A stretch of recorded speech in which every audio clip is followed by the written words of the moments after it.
Salut à toutes et tous, bienvenue sur Web Girondin. On se retrouve pour les tops et les flops.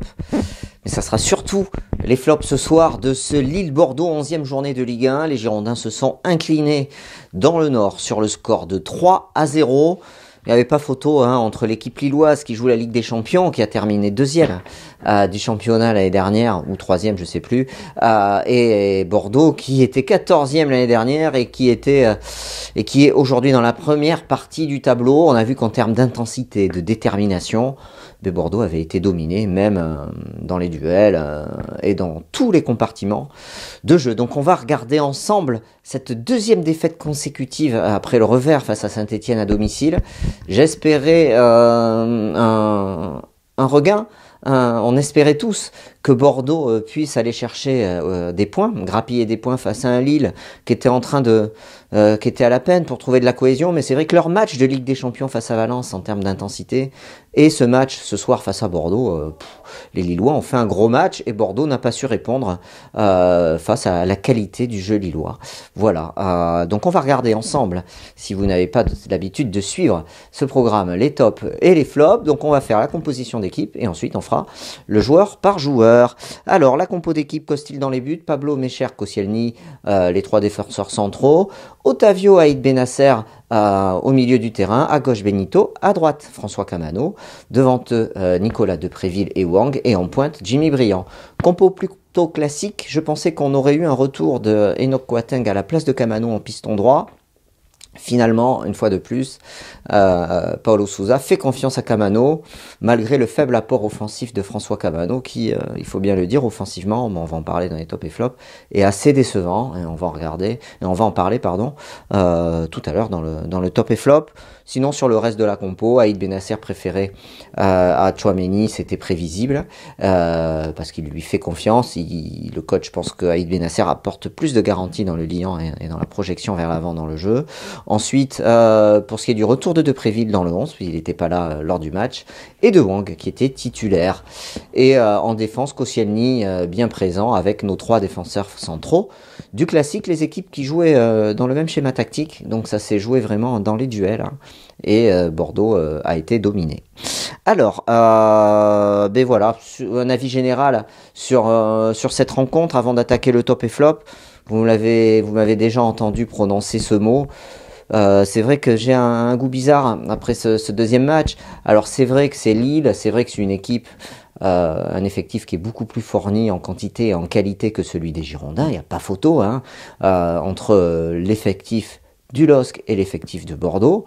Après, c'est vrai, avec tout ce qu'on avait entrevu dans le jeu bordelais depuis le début de saison, il y avait des motifs d'espoir. Et c'est vrai qu'on a été largement en dessous. On a pris une petite leçon et une fessée au final sur un 3-0. Les joueurs, il y avait des joueurs qui étaient exemplaires. Habituellement, on avait nos leaders, que ce soit derrière, au milieu et devant. Et bien aujourd'hui, ces joueurs-là, on les a pas vus. Je trouve que cette équipe bordelaise manquait de détermination, d'application technique et de leadership. Voilà, il n'y avait pas de leader dans son effectif pour remettre les têtes à l'endroit. Et du coup, on a vu une équipe qui a subi, des joueurs qui communiquaient peu. Et au final, on perd ce match logiquement en premier tir, 83e minute, Josh Maja. Voilà. Donc c'est une déception. Ça va remettre peut-être le sens, les têtes dans le sens qu'il faut pour continuer à progresser, parce que c'est pas parce qu'on était 4e avant la trêve qu'il faut se croire arrivé.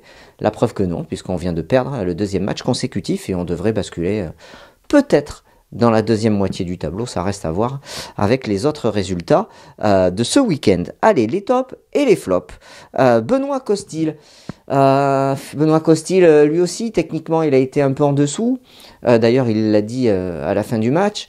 Et c'est vrai qu'il y avait ce pressing haut du LOSC qui a énormément gêné les relances. Et c'est vrai à Bordeaux, que demande Paulo Sousa, c'est de relancer court. Donc il s'appliquait, ou pas. En tout cas, c'est vrai qu'il a été en difficulté, énormément de ballons perdus, et il n'a pas fait d'arrêt décisif. Voilà, ce que je retiens moi dans ce match, c'est qu'il n'est pas décisif, Et finalement, ben, techniquement, il est au niveau du collectif. Et voilà, Bordeaux, peut-être que n'avait pas bien préparé ce match. Je sais pas. En tout cas, c'est vrai qu'il est à l'image de ses coéquipiers. Donc c'est un match très moyen pour lui. Et ce qui m'inquiète un petit peu, c'est que il y a des matchs où il fait pas d'arrêt décisif. Et ça, c'est vrai que il est très utile et c'est au collectif et à l'équipe quand il est décisif. Voilà. Donc espérons que ça le soit lors des prochains matchs, et notamment en Coupe de la Ligue et face à Nantes le week-end prochain. Pablo, dans les duels, il est toujours aussi solide, hein, Pablo, il n'y a rien à dire. Il est sur l'homme, il avance, il rentre dedans. Après, il est mêlé au premier but, où il y a cette cagade et cette passe d'Aïd Benasser qui est pas bien ajustée, donc ça lui part derrière, il revient, ensuite il se gêne avec Otavio qui tape dans le sol, bref, André la met pleine lucarne à Costil, donc voilà, au final ça fait un match moyen encore pour Pablo. Koscielny, alors j'ai trouvé qu'il avait fait un très bon match, jusqu'au penalty en fait, il a fait un super match, et puis il concède ce penalty, bêtement, et ça ternit un peu son match. Au final, ça fait un match moyen pour Koscielny. Par contre, jusqu'au penalty, à la 59e minute, il avait été très bon. Il tenait la baraque derrière, il colmatait les brèches, il était partout. Laurent Koscielny, heureusement qu'il était présent dans cette rencontre. Malheureusement, il fait cette erreur sur le penalty. Mecher, alors Mecher, dans les duels, je trouve pas mal. Après, en termes de relance, c'est compliqué. Je trouve qu'il y a avec Camano, il y a vraiment aucun automatisme. C'est nul, les automatismes réduits au néant. Quasi nul avec Camano dans les relances, donc il y a énormément de ballons perdus. On a perdu un nombre de ballons incalculable. Alors ce ne sont pas les seuls, mais c'est vrai que c'était criant sur ce match. Voilà, donc c'est un match très moyen de Mecher, notamment dans la relance. Otavio, 15 premières minutes difficiles. Après, il s'est repris et il fait lui aussi un match moyen. J'aurais pu le mettre dans les flops à cause de ce ballon mal dégagé. Je sais pas ce qu'il fait. Il va taper dans le... Bon, une maladresse. Il tape dans le sol et il dégage pas le ballon. Au final, mais ça permet à Lille d'ouvrir le score. Donc, match moyen pour Otavio. Il nous avait pas habitué à ça, lui aussi. A perdu des ballons aussi. N'en a pas gratté, mais il s'est bien repris, je trouve, en deuxième mi-temps. C'est pour ça qu'il est crédité d'un match moyen et pas d'un flop.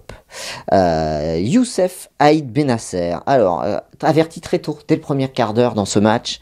Beaucoup de ballons perdus lui aussi, énormément de ballons perdus, trop de pertes de balles. D'ailleurs, c'est lui qui perd ce ballon qui amène le premier but sur une relance de Costil. Je crois qu'il y a une relance courte de Costil. Ensuite, le ballon arrive sur lui et il la passe en retrait, il la met dans le dos de Pablo. Donc ça va pas du tout.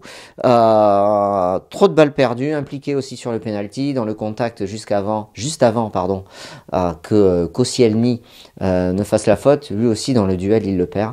Voilà. Moyen, je mets dans les flops. Petit flop pour Youssef Aïd Benasser. Là, je trouve qu'il y a trop de ballons perdus et quand tu perds des ballons dans le milieu du terrain, c'est des zones dangereuses, mais ça amène des buts et on l'a vu, ça en a amené. Voilà. Et je trouve que dans le liant, dans le jeu, il apporte pas ce qu'il doit apporter. Voilà. Donc certainement revoir Tchouaméni, il faut les mettre en concurrence. Ces deux joueurs, la concurrence est là et c'est vrai que bon, après ce sont les meilleurs qui jouent normalement. Loris Benito. J'avais souligné après le match face à Saint-Etienne que je l'avais trouvé absent et un peu inoffensif. Et là, ce soir, il me fait la même impression. Je trouve que, alors c'est sûr que les performances individuelles des joueurs sont aussi tributaires du collectif, mais c'est aussi la performance individuelle de chaque joueur qui amène à faire performer le collectif. Et donc, Loris Benito, j'ai trouvé un peu trop discret. Voilà, trop discret, absent, n'a pas pesé lui aussi dans le jeu, n'a pas amené son expérience. J'ai parlé de leadership. Je pense qu'il y a des leaders qui ne se sont pas exprimés ce soir sur le terrain. Je parle sportivement, comme Costil, comme notre charnière centrale. On a quand même des joueurs hyper expérimentés. Et comme Loris Benito, on sait qu'on nous a vanté ses qualités de leader, et ce soir, je trouve, elles ne se sont pas exprimées, tout comme face à Saint-Etienne. Voilà, donc c'est un flop pour lui. Voilà. François Camano. Alors François Camano, il avait fait un bon match défensivement face à Saint-Etienne, mais si Paulo Sousa fait jouer François Camano, c'est pour qu'il apporte offensivement. Sinon, autant proposer du temps de jeu à Enoch Kouateng, qui a été exemplaire jusque-là, car défensivement, Enoch Kouateng est très performant. Et je trouve que tactiquement, également, il est très performant aussi, il amène de la puissance, et offensivement, c'est pas un joueur qui dribble à la Kalou, mais il apporte pas moins que François Kamano sur ce match-là, par exemple, ce soir. Donc aujourd'hui, je trouve que dans les choix de Paulo Sousa, j'aimerais savoir pourquoi il accorde une confiance importante à François Kamano sur ce poste de piston droit, parce qu'on voit qu'offensivement, ça ne porte pas ses fruits, et défensivement, ça nous met en difficulté. Et même pire, je trouve qu'il a du mal à garder les ballons, et il en perd souvent, François Kamano. Il a perdu énormément de ballons, des fautes à 18 mètres, il a quasiment raté tout ce qu'il a fait. Voilà, donc c'est un flop, remplacé par Josh Maja à la 71e, j'en parlerai après. Voilà, donc la concurrence Kamano-Kouateng, elle est intéressante, il y a vraiment une concurrence qui s'installe, et des bénéfices à revoir jouer à chaque fois le même joueur. Et là, c'est vrai qu'entre Toulouse, Saint-Etienne et ce soir Lille, je trouve qu'il ne marque pas des points, François Kamano, et je pense que Enoch Kouateng apporte plus de garanties dans le jeu bordelais. Voilà, donc ça n'est que mon avis, et je le donne. Dites-moi ce que vous en pensez, vous aussi. Si vous le partagez ou pas. Nicolas Depréville, alors le facteur X, Nicolas Depréville qui réalise un très bon début de saison, eh bien il était pas bien. Je trouve qu'il a pas fait une bonne rentrée, en difficulté lui aussi, à l'image de toute l'équipe. Hein.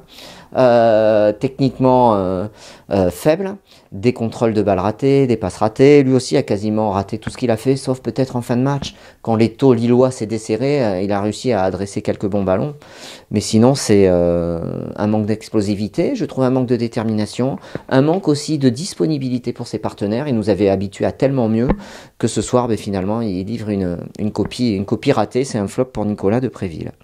Tout comme Wang, qui, c'est vraiment le mot de la soirée, a tout raté en première période. Des mauvais choix dans le jeu, des pertes de balles, et rarement en position de tir. Même quand il a joué en pointe, on ne l'a pas vu. Donc c'est vraiment une partie à oublier pour le Sud-Coréen. Jimmy Briand, lui aussi, il est tributaire du collectif. Alors lui joue à la pointe de l'attaque, et on avait nos 3 joueurs qui étaient donc en attaque, qui étaient, je trouve, trop hauts par rapport au reste du bloc, et ce qui fait qu'ils n'allaient pas chercher les ballons et ils n'étaient pas servis. Impossible d'avoir des ballons pour Jimmy Briand. Il a tenté de se rendre disponible, remplacé très tôt, donc c'est un match très moyen pour lui aussi, à la 50e minute par Yacine Adli. Justement, les rentrants, Adli, donc Yakalou aussi qui a remplacé Aïd Benasser à la 63e. Donc le coach a essayé de tenter des choses, hein, Paulo Sousa, et c'est bien qu'il l'ait fait. Hein. Il a essayé de corriger sa composition d'équipe. Il n'y est pas arrivé, malheureusement. Ça arrive, ça aussi. Donc Adli il y a eu de bons mouvements, mais il était vraiment trop seul. Je trouve qu'il il essayait de se mettre dans le sens du jeu, mais ses partenaires ne l'étaient pas. Donc une entrée plutôt intéressante, mais un peu seul pour mener le jeu des Girondins. Samuel Kalou, une entrée que je trouve assez peu satisfaisante, dans le sens où il a perdu des ballons lui aussi, et n'a pas fait parler le collectif. Je trouve que collectivement on était faible sur ce match. Et enfin Josh Maja qui a fait la première frappe bordelaise à la 83e minute. Donc c'était plutôt une bonne rentrée pour Maja. On voit qu'il y a une équipe avec des titulaires qui s'installent. Est-ce qu'il ne faudrait pas remettre un peu plus de concurrence dans ce 11 bordelais, notamment à certains postes? C'est la question que je pose. Et c'est Paulo Sousa qui a la réponse et qui devra nous la donner assez rapidement, parce que on reçoit Dijon mardi en Coupe de la Ligue, 16e de finale, et on reçoit le FC Nantes le dimanche suivant pour le derby de l'Atlantique. Il ne faudra pas concéder une 3e défaite consécutive et ne pas glisser dans une petite crise sportive qu'on ne souhaite pas pour Bordeaux, qui avait vraiment débuté de la meilleure des façons son championnat, en enchaînant après la défaite face à Angers 10 journées intéressantes, et là on voit que après Saint-Etienne et après le LOSC, on marque le pas. Voilà. Ça arrive dans une saison. Merci à tous de suivre les tops et les flops. Rendez-vous lundi soir pour une émission en direct, le talk, pour débriefer ce match avec les chroniqueurs et les réactions des supporters par téléphone. Sur ce, je vous redonne rendez-vous sur le site pour consulter l'actualité des Girondins. C'est sur webgirondins.com. Allez, salut et à bientôt. Bye bye.